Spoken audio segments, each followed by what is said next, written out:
ஆட்சி பொறுப்பிலே நாம் இல்லை. ஒருவேளை ஆட்சி பொறுப்பிலே இருந்தால் கூட இவ்வளவு கும்பல் வருமா என்று எனக்கு தெரியாது.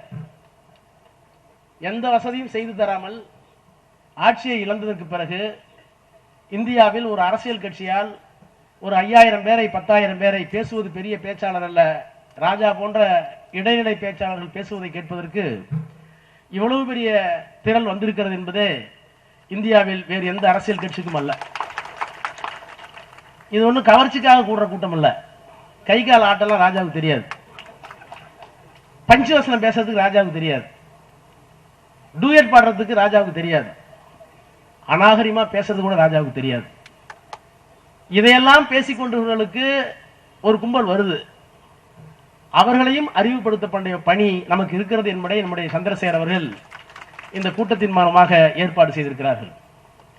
கலைஞருடைய பிறந்த நாளில் அவரை வாழ்க என்று சொல்வதற்கு ஏதோ ஒரு தனி மனிதன் என்பதற்காக அல்ல. நமக்கும் பிறந்த நாள்லாம் வருது.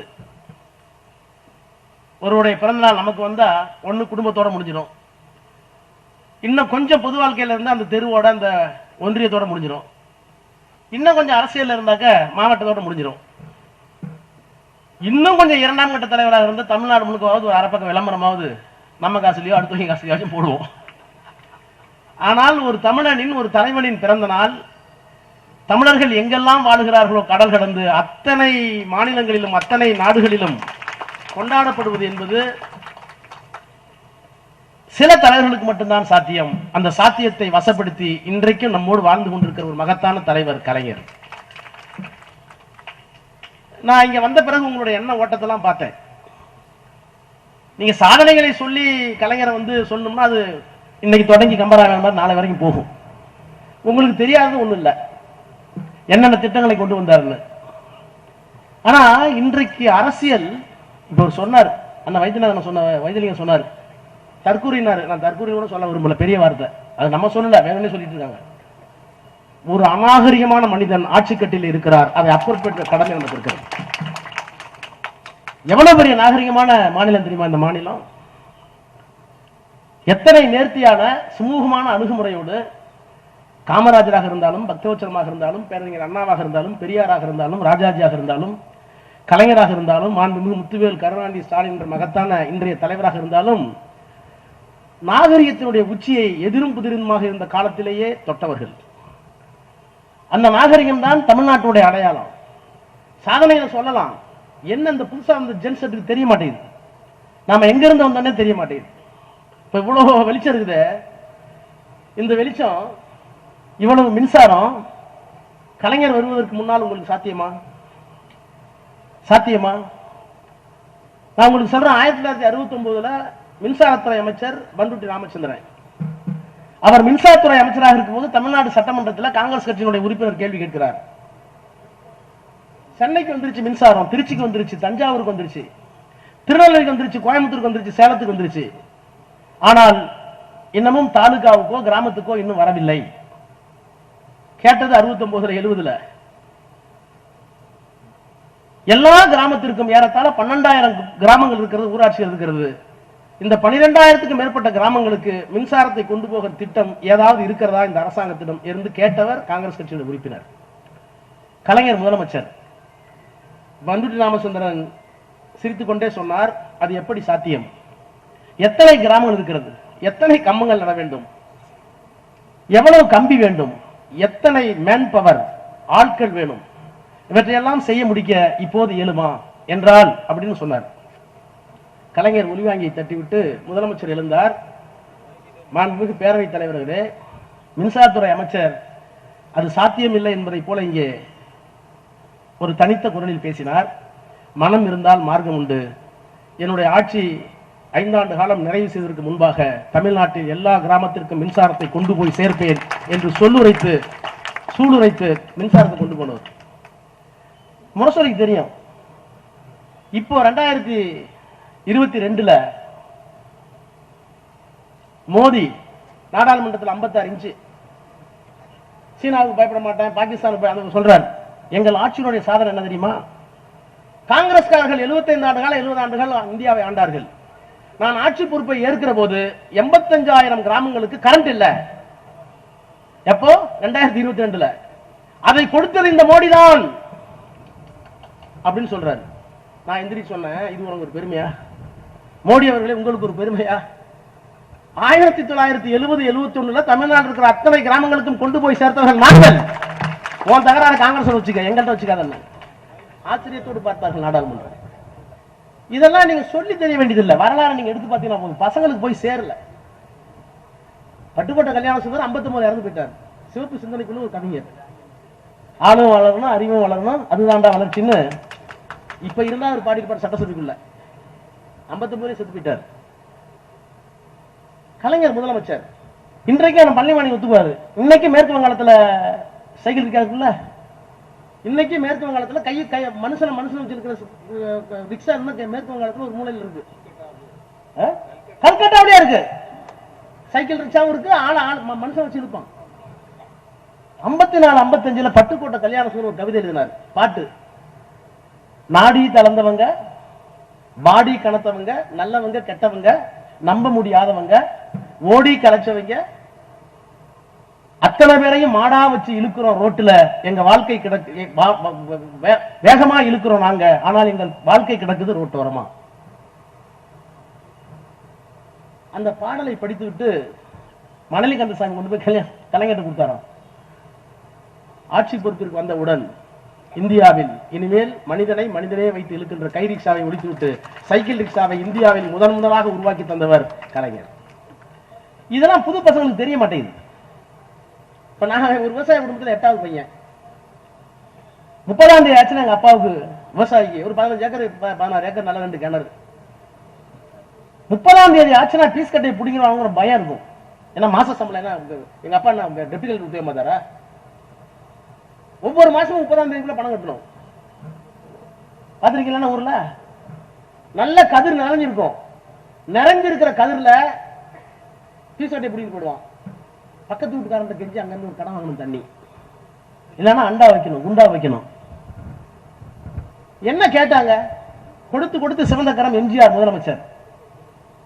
நாராயணசாமி நாயுடுன்னு ஒரு பெரிய விவசாய சங்க தலைவர் தமிழ்நாட்டில் இருந்தார். இன்னைக்கு நினைவிடலாம் கோயம்புத்தூர் கட்டிருந்தோம்.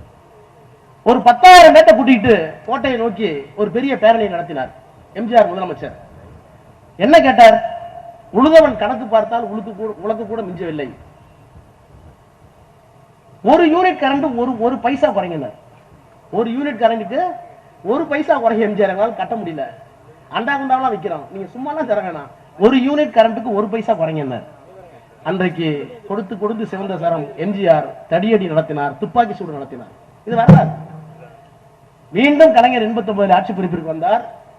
அதே நாயுடு கூப்பிட்டு கேட்டார், என்ன கேட்டீங்கன்னா 1 யூனிட் கரண்ட்டுக்கு 1 பைசா குறைக்க சொன்னீங்க. எம்ஜிஆர் வேணா திரைக்க வச்சிருந்திருக்கலாம். நான் இசையும் வேளாண்மையும் ஒன்றாக வைத்து கிராமத்திலிருந்து வந்தவன். எங்க அப்பா ஒரு விவசாயி. எனக்கு நாட்டு தெரியும், நடவு தெரியும், வரப்பு தெரியும், வாய்க்கால் தெரியும், சேறு தெரியும், உழவு தெரியும், எல்லாம் தெரியும். இப்போது நான் அறிவிக்கிறேன், இனிமேல் தமிழ்நாட்டில் 1 யூனிட் கரண்ட்டுக்கு 1 பைசா கூட செலுத்த தேவையில்லை என்று முதலாக உத்தரவு போட்டது கலைஞர் தான். பெண்களுக்கு சொத்திலே சமூகம் எப்ப கொண்டு வந்தோம்? காங்கிரஸ் எப்ப கொண்டு வந்தாங்க? தமிழ்நாட்டில் கலைஞரால் கொண்டு வரப்பட்ட எந்த திட்டமும் ஒன்றிய அரசால் நிறைவேற்றப்பட வேண்டுமானால் குறைந்தது 20 ஆண்டுகளுக்கு பிறகுதான் அது நடைமுறைக்கு சாத்தியமாக இருக்கிறது. 20 ஆண்டுகளுக்கு முன்னாவே இந்திய அரசுக்கு முன்னால் தமிழ்நாட்டில் அப்படிப்பட்ட புரட்சிகரமான திட்டங்களை தந்த ஒரே ஒரு தலைவன் டாக்டர் கலைஞர். இப்ப எனக்கு அதெல்லாம் கூட பிரச்சனை இல்லை. குடிநீர் தமிழ்நாடு டாட் போர்டு, எல்லா ஊருக்கும் கரண்ட். நீ இன்னும் நான் ரூரல் டெவலப்மெண்ட் மினிஸ்டர் 99 போனேன், ராஜஸ்தான் போயிருந்தேன். 99 கிராமத்துல நான் ரூரல் டெவலப்மெண்ட் ஊரக வளர்ச்சித்துறை, அதனால நான் கிராமத்துக்குள்ள போய் பார்ப்பேன். அங்க ஒரு தடியை வச்சு அந்த தடியில அங்க ஒரு பானை இங்க ஒரு பானை 4 கிலோமீட்டர் நடப்பான் தண்ணிக்கு. தாழ்த்தப்பட்டவன் பிற்படுத்தப்பட்டவன் தண்ணி கிடையாது. 4 கிலோமீட்டர் நடக்கணும். 4 கிலோமீட்டர் 99 நடப்பதை இந்த ராஜா கலைஞரால் ஒன்றிய அரசில் ஊரக வளர்ச்சித்துறை அமைச்சராக ஆக்கப்பட்ட ராசா நேரடியாக பார்த்தவன். ஆனால் அண்ணன் கோசிமன்னர் உள்ளாட்சித்துறை அமைச்சராக இருக்கிற போது எல்லா ஊருக்கும் குடிநீருக்கு மேல்நிலை நீர்த்தத்தை கட்டி ஒரு மிகப்பெரிய புரட்சியை உருவாக்கி தந்த அந்த மனிதன் வாழ்ந்த மண் இந்த மண். அதற்கு காரணம் கலைஞர். இப்ப எனக்கு என்ன பிரச்சனைனா இதெல்லாம் சொல்லிட்டே போனான். வேளாண்மை துறைக்கு முதல்ல பல்கலைக்கழகம், கால்நடைக்கு பல்கலைக்கழகம் எல்லாம் சொல்லலாம். ஆனா இப்ப எங்க நம்ம நிக்கிறோம்னா இதெல்லாம் சொல்லாததுனால. அண்ணா சொன்னார், நான் முதலமைச்சராக பொறுப்பேற்றுக் கொண்டதற்கு பிறகு 3 காரியங்களை செய்திருக்கிறேன். நான் பேசுகிற இந்த நாட்டுக்கு தமிழ்நாடு என்னும் பேர் வைக்கணும்னு தீர்மானம் கொண்டு வந்தோம். பக்தவத்சல முதலமைச்சர் அந்த தீர்மானத்தை தோற்கடித்தார்கள் காங்கிரஸ்காரர்கள்.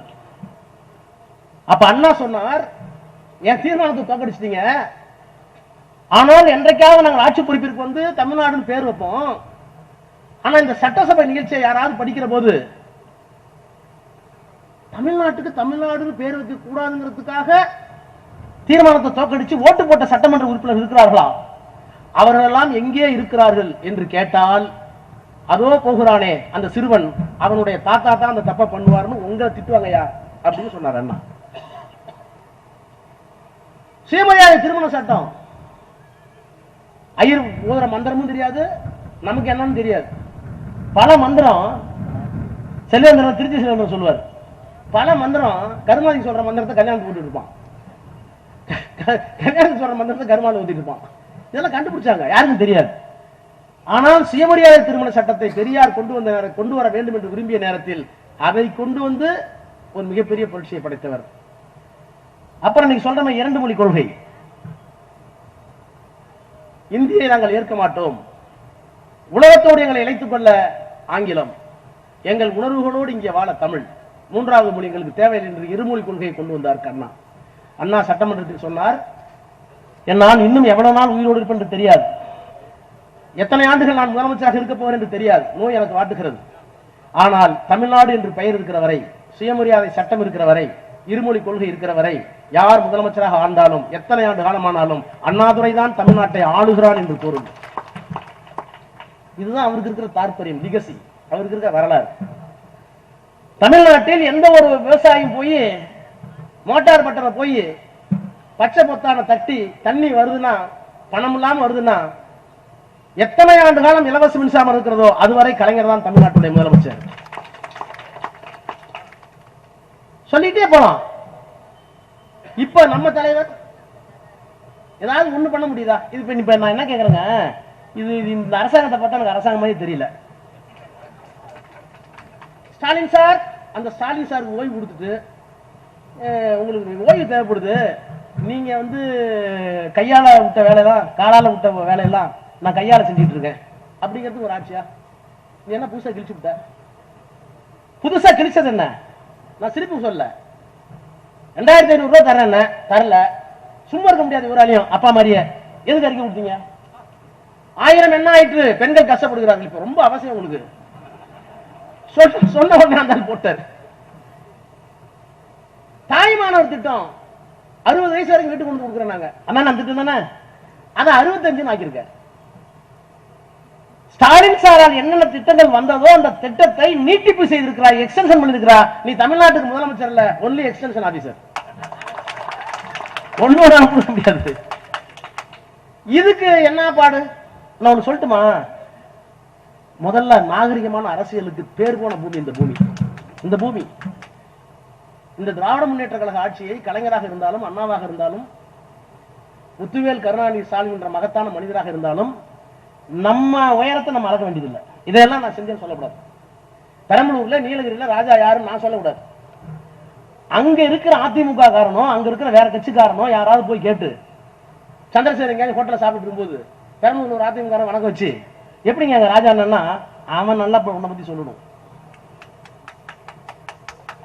அதுதான் உங்களுக்கு இருக்கிற அளவுகோல். நான் தஞ்சாவூர் சொல்றேன், கம்யூனிஸ்ட்காரர்கள் போராடினார்கள். கலைஞர் முதலமைச்சர் என்ன கேட்டாங்க? பண்ணையார்கள் 100 ஏக்கர் 200 ஏக்கர் 10 ஏக்கர் 20 ஏக்கர் வச்சிருக்கான்.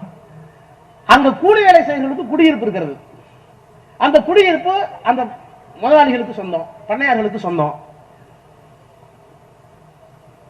அந்த குடியிருப்பில் வேலை செய்கிற ஒருவன் இறந்து விட்டால் அந்த பிள்ளைங்களுக்கு வரணும்.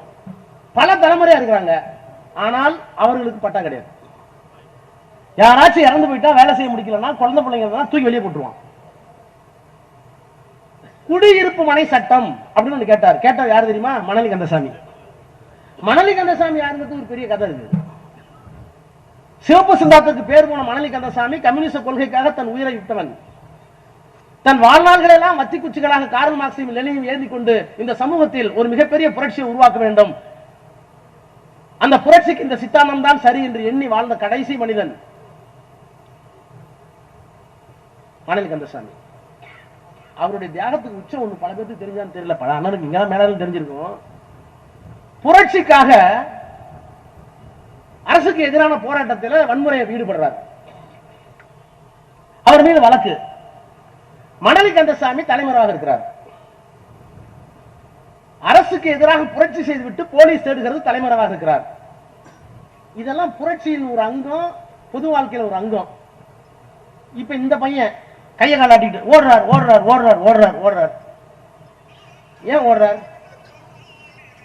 செந்தில் பாலாஜி ஓடுறார் ஓடுறார் ஓடுறார். எதுக்கு ஓடுறார்? நீ வழக்கு போட்டு இந்த நேர்மையா நடந்துகிட்டா நாங்க ஏன் பெயிலுக்கு போறோம்?